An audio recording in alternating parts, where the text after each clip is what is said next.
Bonjour à tous et bienvenue sur notre chaîne YouTube Elle écoutait sa parole. Aujourd'hui, nous vous présentons Ce que tu caches de Jesse Penn-Lewis, l'union avec Christ révélée dans les pages du Cantique des Cantiques. Vous pourrez obtenir le téléchargement gratuit de cet ouvrage en vous rendant sur le site internet médiathèquechrétienne.fr. Lecture de l'épigraphe. Ô toi, vie cachée de l'âme fidèle, toi, lumière du monde mystérieux de la pensée, fais-nous la grâce de te suivre sans broncher, sans redouter la croix, le travail, la douleur.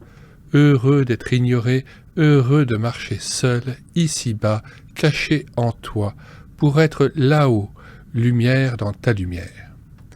Lecture de la préface de la première édition anglaise.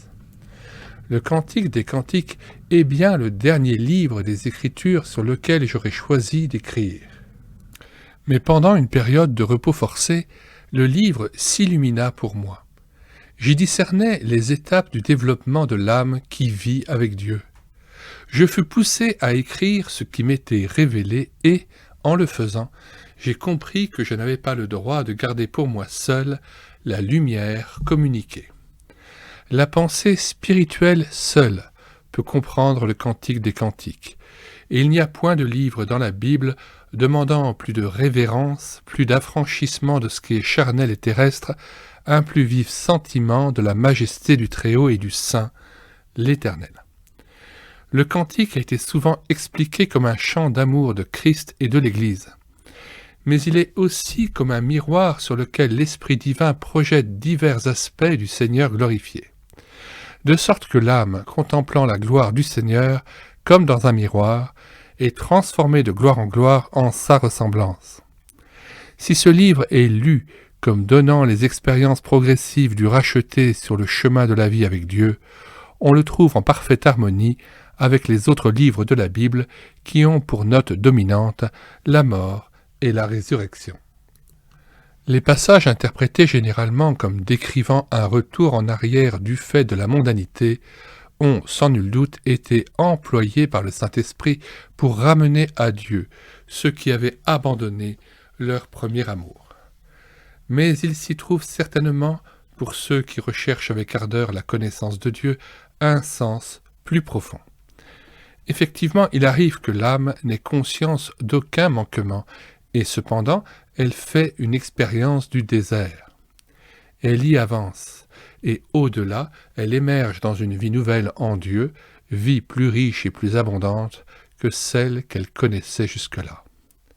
Je n'ai pas cherché à décrire des expériences ou à présenter la vie de Dieu sous quelque forme ou système que ce soit, mais j'ai seulement interprété les passages du Cantique qui illuminent l'action intérieure de l'Esprit divin. Je n'ai donc pas essayé d'expliquer tout le texte.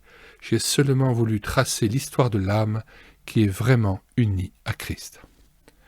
De plus, j'ajouterai que ceux qui cherchent encore de l'aide pour l'application pratique des 10 commandements ou pour comprendre le 12e chapitre de l'Épître aux Romains ne trouveront point ce dont ils ont besoin dans ces pages. Mais ceux qui soupirent après la vie cachée, source de force pour le devoir quotidien, ceux-là pourront trouver ici une nourriture appropriée en temps opportun.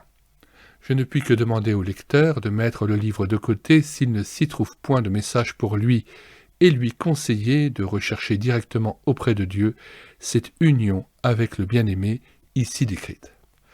À quelques exceptions près, j'ai laissé de côté tout enseignement prophétique et historique, toute explication de l'allégorie, tous les détails qu'on peut trouver dans les commentaires.